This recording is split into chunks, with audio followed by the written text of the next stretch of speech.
siapkan dia Imam Abu Hasan Asy'ari. Sebab kita semua ni kalau ditanya apa mazhab kita, mazhab Syafi'i kita jawab. Tapi dalam bidang fikih, tapi kalau dalam bidang akidah, kadang kita pun dah blur, tak tahu siapa imam kita. Imam kita dalam akidah ialah Imam Abu Hasan Al-Asy'ari. Itulah imam kita, tuan-tuan ya. Muqaddimah. Alhamdulillah, segala pujian hanya bagi Allah SWT. Selawat dan salam kepada Imam besar Nabi kita Rasulullah SAW dan sekalian ahli bait, para sahabat, ulama saleh dan mereka yang telah meneruskan risalah Islam sehingga ke hari kiamat. Jadi kesemua mereka ini orang yang telah banyak berjasa kepada kita, dan semoga Allah Taala merahmati roh mereka semua. Amin ya rabbal alamin. Akidah adalah rukun keimanan seseorang muslim. Tanpa akidah yang sahih, maka amalan yang tidak diterima, bahkan dia yang terkeluar dari golongan mukmin yang sebenarnya.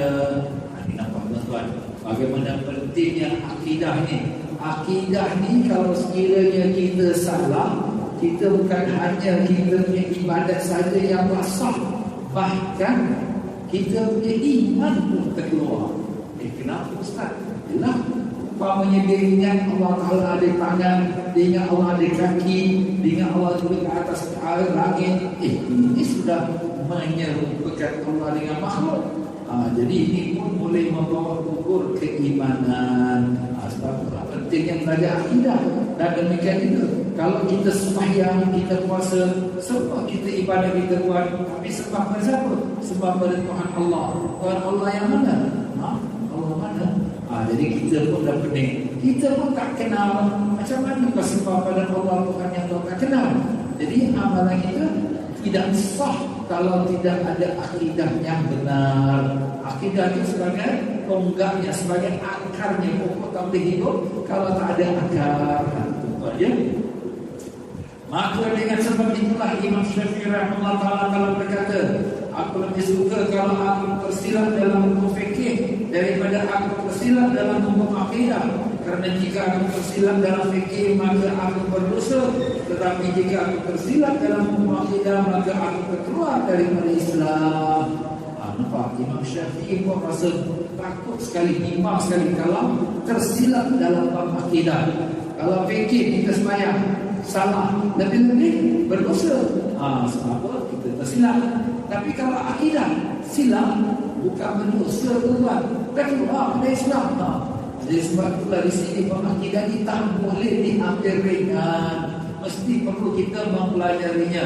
Orang-orang yang wajib belajar akidah ini ialah orang mukallaf. Mukallaf itu siapa? Orang yang sudah berakal, lagi yang sudah balik. Kita ni dah balik dah lebih dah 20 tahun, 50 tahun. Maaflah ya. Tapi bagaimana akidah kita? Inilah nak dibincangkan. Ulama silam Ahlus Sunnah wal Jamaah sentiasa bangkit bagi mempertahankan akidah yang benar sebagaimana yang diwarisi daripada Rasulullah sallallahu alaihi wasallam dan para sahabat radhiyallahu anhum dan para tabi'in rahimahumullah. Jadi semua daripada Nabi, daripada sahabat, tabi'in, daripada ulama-ulama, semuanya mempertahankan akidah. Kenapa? Kalau sekiranya tak ada akidah, tak adalah Islam. Dan Islam itu berdiri atas akidah. Dan antara tokoh yang paling terserlah di antara mereka ialah Imam Abu Hasan Al-Asy'ari rahimahullah. Ini yang paling terserlah sekali lah, yang paling terkedepan sekali, yang dalam membicarakan tentang perihal akidah. Masing-masing ulama Islam Allah SWT telah berikan kelebihan-kelebihan. Imam Syafi'i dia kelebihannya dalam bidang fikih, dan Imam Bukhari kelebihannya dalam bidang hadis, dan yang lain dalam bidang tafsir. Dan dalam bidang akidah Imam Abu Hasan Al-Asy'ari. Jadi semuanya Allah Ta'ala berikan kelebihan. Walaupun Imam Syafi'i pun akidah pun mantap, kuat, semua ulama-ulama pun, tapi yang terlebih pula, yang terlebih terserlah di dalam akidah ialah Imam Abu Hasan Al-Asy'ari rahimahullah ta'ala. Namun semenjak akhir-akhir ini banyak persoalan ditimbulkan mengenai Imam Abu Hasan Al-Asy'ari. Timbul juga perbahasan mengenai kaidah tafwid dan ta'wil terhadap ayat-ayat. dan hadis-hadis yang mutasyabihat. Apa tu tafwid? Tafwid itu makna penyerahan. Apa tu makna takwil? Takwil itu maknanya penafsiran, menafsirkan. Jadi begitulah di dalam pegangan Ahlussunnah wal Jamaah ada yang dinamakan tafwid penyerahan. Penyerahan apa? Penyerahan ayat-ayat dan hadis-hadis yang mutasyabihat, serah kembali kepada Allah. Macam mana tu? Ibarat kalau kita kata ya Allah fauqa aydihim, tangan Allah di atas tangan-tangan mereka. Ya Allah di tangan-tangan Allah. Tangan Allah, Allah ada tangan ke? Jadi kalau sekiranya sebagai ulama Ahlussunnah tafwid menyerah Allah ala, tak mau bercakaplah, tak mau bicara, serah kepada Allah. Dan setengah ulama Ahlussunnah pula mentampilkan tangan itu maknanya ialah qudrat, kuasa, rahmat. Jadi macam tu. Jadi begitulah di dalam masalah ayat-ayat dan hadis-hadis mutasyabihat, di mana ulama Ahlussunnah Jamaah sudah membuat penjelasan. Tapi di akhir-akhir ini zaman sekarang kita ni banyak macam-macam tuduhan. Imam Hasan Asy'ari tak betul lah, salah perkara ini, tak boleh macam, tak boleh kita takwil. Jadi kita keliru tuan-tuan ya. Jadi oleh sebab itu perlu dibuatkan penjelasan. Sedangkan perkara ini tidak pernah menjadi ancaman kepada umat Islam semenjak dahulu. Dan kaedah ini tidak pernah dijadikan momentum atau sebab bagi menghukum saudara-saudara kita dengan sesat, dengan bid'ah, dengan kufur dan sebagainya. Jadi kalau kita lihat sekarang ini sudah ada timbul golongan-golongan yang menghukum, bahkan mengatakan sesat orang-orang yang berpegang pada Imam Abu Hasan Asy'ari. Bahkan ada yang mengatakan bid'ah. Ini orang belajar sifat rukun ni semua zaman Nabi tak ada isu bid'ah. Dan ada pula yang untuk menghukumkan kufur, terkeluar daripada Islam. Nampak tuan-tuan? Berat-berat hukuman yang dilemparkan kepada Ahlussunnah wal Jamaah. Ini kerana metodologi atau cara tafwid dan takwil telah diimplementasi atau telah digunakan sejak zaman salafus saleh lagi. Jadi sebenarnya apa yang dikumpulkan oleh Imam Abu Hasan Asy'ari bukanlah perkara yang baru. Kenapa? Sebab dia bukan mencipta, mengadakan. Dia membuat koleksi, menghimpunkan semua daripada pegangan ulama soleh, salafus soleh, iaitu ulama-ulama yang 300 tahun awal umat Islam. Daripada Imam Syafi'i, Maliki, Hambali, Hanafi, ulama-ulama tafsir hadis sebagainya. Maka dia mengumpulkanlah bagaimanakah pegangan mereka terhadap akidah Ahlussunnah Jamaah. Dan kemudian Imam Hasan Asy'ari cuma aturkan saja untuk memudahkan kita pelajari. Macam Imam Syafi'i juga. Imam Syafi'i dia bukan mereka mengadakan satu kita agama baru, tidak. Tapi dia ambil daripada Nabi, para sahabat, daripada hadis, daripada tabi'in dan sebagainya. Kemudian diaturkan dia. Seumpama kalau kita kata Allah Ta'ala perintahkan kita untuk berwudu. Kalau kita nak cari dalam Quran dan hadis, bila nak wudu, dah habis waktu sembahyang, kita tak berwudu lagi. Tapi Imam Syafi'i sudah aturkan mudah, rukun wudu 6 perkara, bermula dengan niat, kena cuci muka. Senang, jadi kita pun tak payah. Kita nak sembahyang, macam mana nak sembahyang? Cari dalam Quran dan hadis. Bila nak jumpa pula, kemudian Imam Syafi'i dah aturkan pula rukun sembahyang 13 perkara. Kan senang. Jadi itulah kerja ulama kita, bukan mengadakan sesuatu yang baru. Ada orang kata, orang kata wajib pegang mazhab. Habis Nabi mazhab apa? Syafi'i ke Maliki? Habis sama-sama mazhab apa? Nak garanti kepada ulama-ulama kita. Jawapannya bahawa ulama kita bukan buat satu hukum yang baru. Ulama kita mereka mengambil daripada Quran dan hadis, daripada ijma' dan qiyas dan ulama-ulama sebelumnya. Cuma mereka menyusun dan mengaturkan, memudahkan kepada umat. Itulah ibaratnya dalam membahas perkara akidah juga. Jadi dalam akidah Orang kata wajib pegang mazhab Imam Hasan Asy'ari. Imam Hasan Asy'ari lahir tahun 260 Hijrah. Habis Nabi mazhab apa? Dalam akidah. Sama-sama mazhab dalam akidah.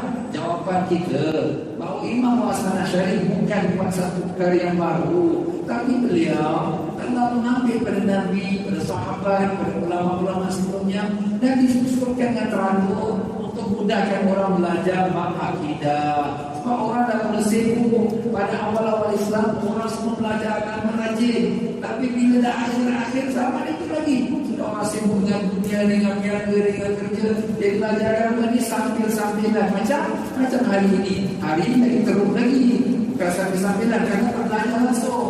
Jadi sebab itulah perlu ada ringkasan dan bagaimana atau cara guideline untuk kita mengenal Allah. Itulah yang dilakukan oleh Imam Abu Hasan Asy'ari. Tapi orang-orang yang tak faham perkara ini, dia membuat tuduhan pula. Kita tak mau pegang ulama, kita nak ambil terus pada Quran dan hadis. Kita soal di balik. Habis ulama kita ambil pada mana? Daripada langit ke? Pada Quran dan hadis. Ahli ulama kita mengambil sumber mereka. Soalnya, mengapakah masih berlaku perselisihan di kalangan kita sehingga menyebabkan perpecahan umat Islam, sedangkan umat ini sangat berhajat kepada kesatuan dan perpaduan. Inilah yang kita tak mahu jangan sampai berlaku perpecahan.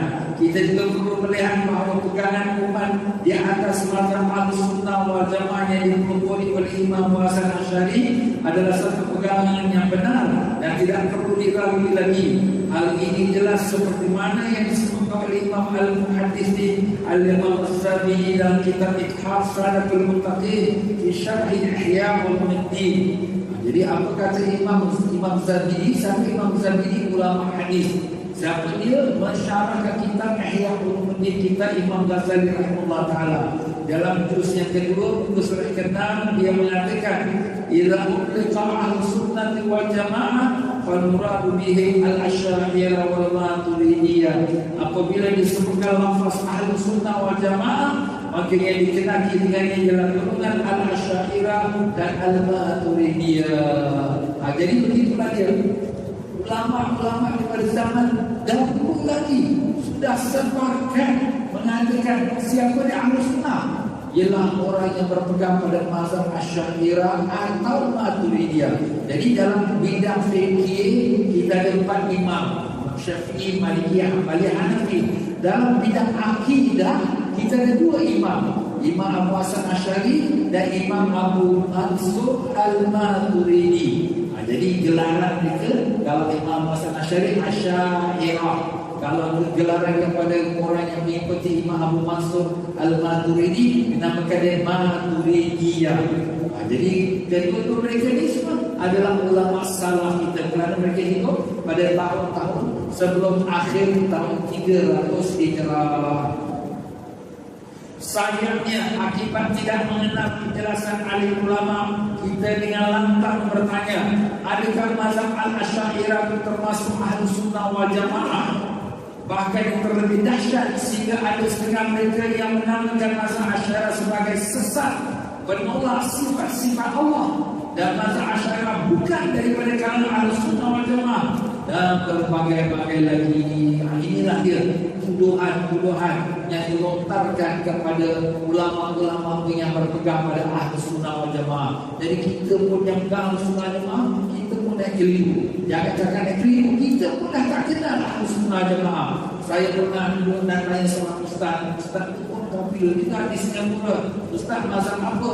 Saya mazhab dalam saya mazhab Syafi'i. Saya pun kata itu dalam fikih, kalau dalam tauhid, dalam akidah mazhab apa? Dia kata saya mazhab Syafi'i. Ustaz ni kalau mazhab dalam akidah, kita ada imam kita. Dia pun terkejut. Nampak tuan, sebenarnya perkara ini jarang didedahkan. Kita hanya belajar fikih dan kita tak mengenal imam kita dalam bagian akidah. Dalam bagian akidah, imam kita ialah Imam Abu Hasan Al-Asy'ari. Itulah imam kita. Dan hampir seluruh dunia Islam hari ini yang berpegang Ahlussunnah wal Jamaah, mereka berpegang pada mazhab Imam Abu Hasan Asy'ari, melainkan Melainkan orang-orang yang berpegang mazhab Hanafi, mereka kebanyakannya mengikuti mazhab Imam Abu Mansur Al-Maturidi atau namanya Turidiyah. Itu kebanyakan di negeri India, Pakistan, dia banyak ikut mazhab Al-Maturidiyah. Maka hamba yang fakir rasa terpanggil bagi menjelaskan siapa Imam Abu Hasan Asy'ari, apakah hujah pegangannya dan siapakah ulama-ulama yang mengikutinya, sehingga kertas kerja sekelumit ini dapat menjadi panduan kepada para pendakwah Ahlussunnah wal Jamaah. Amin. Berpandukan kepada hadis Rasulullah sallallahu alaihi wasallam yang telah diriwayatkan oleh Jabir radhiyallahu anhu, "Idza la'anat akhir hadhihi ummah awwalaha," apabila telah melaknat mengutuk akhir umat ini akan awal umatnya. Apabila telah melaknat akhir umat ini akan awal umatnya. Melaknat itu macam mana? Mengutuk, mengata, mempereli, macam sekarang menghina ulama Ahlussunnah wal Jamaah. Imam Hasan Asy'ari dikatakan sesat, Imam Syafi'i dipanggil PI saja, PI. Na'udzubillah, kurang ajar. Ini sudah berlaku dah di kalangan orang-orang Islam kita. Jadi apabila umat di akhir zaman sudah mengutuk umat yang awal itu, apa yang jadi? Maka sesiapa yang ada padanya ilmu, maka hendaklah dikeluarkannya. Maka sesungguhnya penyembunyi ilmu pada ketika itu adalah seperti membunyi apa yang telah diturunkan ke atas Nabi Muhammad sallallahu alaihi wasallam. Jadi kalau pada akhir zaman dan berlaku macam tu, para ahli ulama yang ada ilmu yang benar kena zahirkan, kena tonjolkan, kena beritahu pada orang ramai yang pegangan ulama kita adalah benar, yang dituduh itu adalah palsu, yang mengatakan ulama kita sesat adalah salah. Jadi kita kena tunjukkan kebenaran ulama kita. Kalau tidak, berdosa kita seperti kita menyembunyikan wahyu yang diturunkan Allah kepada Nabi Sayyidina Muhammad sallallahu alaihi wasallam, yaitu apa wahyu? Al-Quran, hukum yang berdosa besar. Nah, hadis ini sahih diriwayatkan oleh Imam Bukhari dalam kitab tarikhnya. Walaupun hamba, iaitu yang penulis kitab ini saya sendiri, banyak kelemahan dan perbahasan ini sesuatu yang berat, namun hamba mencuba sedaya upaya untuk mengulasnya. Mudah-mudahan kertas minat ini dapat menjelaskan pegangan murni Ahlussunnah wal Jamaah yang sebenarnya, dan semoga Allah SWT menjadikan usaha kerdil ini satu amalan yang ikhlas bagi mencari keridhaan Allah dan diampunkan dosa-dosa dan kesalahan kita. Amin ya rabbal alamin. Justru hadirnya risalah ini adalah bagi memberi fokus pegangan Ahlussunnah wal Jamaah Al-Asy'ariyah dan memuatkan beberapa jawapan terhadap mereka yang menyalahi Ahlussunnah wal Jamaah. Lantaran itu, hamba terlebih dahulu mohon ampun dan maaf anda risalah ini kurang menyenangkan sesetengah pihak yang tidak sependapat dengan hamba. Apatah lagi apabila paparan ini menyinggung perasaan mereka. Saya hanya inginkan penambahan dalam penambahbaikan dalam fahaman amalan dan pegangan yang benar. Sebagaimana firman Allah Ta'ala, "Wa ma uridu illa islah mastata'tu." Tidaklah aku kehendaki melainkan islah, yaitu memperbaiki sesuatu keadaan sekadar kemampuanku. Jadi begitulah dia tuan-tuan ya. Perkara yang benar ini kadang-kadang orang tak suka. Kenapa? Dan memang sebabnya manusia. Sebab itulah kata Nabi, "Qulil haqq walau kana murra." Katakan yang benar walaupun pahit. Jadi bila kita cakap yang benar perkara Ahlussunnah, pihak-pihak yang tak suka pada Ahlussunnah terasa di hati, tersinggung perasaan. Nak buat, kita terpaksa cakap. Kalau tidak orang tak jelas. Kalau kita nak sembunyi-sembunyi kerana kita nak jaga hati manusia, nak jaga penuhnya persatuan, persaudaraan Islam kita. Tapi umat Islam makin lama makin keliru, makin sesat, makin jauh daripada pegangan yang benar. Dosa kita. Paksalah kita cakap juga. Walaupun ada pihak-pihak yang tak senang hati, minta maaflah banyak-banyak. Kita bukan nak mengatakan apa, cuma kita nak usaha nak memperbaiki keadaan akidah pegangan umat Islam kita, seperti mana yang telah dibacakan ayat Quran tadi. Segala pujian hanya milik Allah, segala kekurangan dan kesalahan adalah milik hamba-Nya yang hina ini. Semoga Allah mengampuni hamba-Nya dan membantunya dan sekalian kaum muslimin. Amin. Wa sallallahu ala khairi khalqi kullihim wa ala alihi washabihi wasallam. Walhamdulillah rabbil alamin.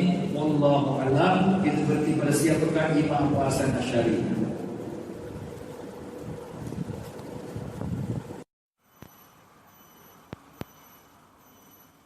Kita membuka lembaran baru daripada kitab Hikam, kitab yang telah saya sebutkan pada minggu lepas, mana pengarangnya adalah seorang wali Allah yang makamnya ada di Kahira, di Kairo, Mesir, ya.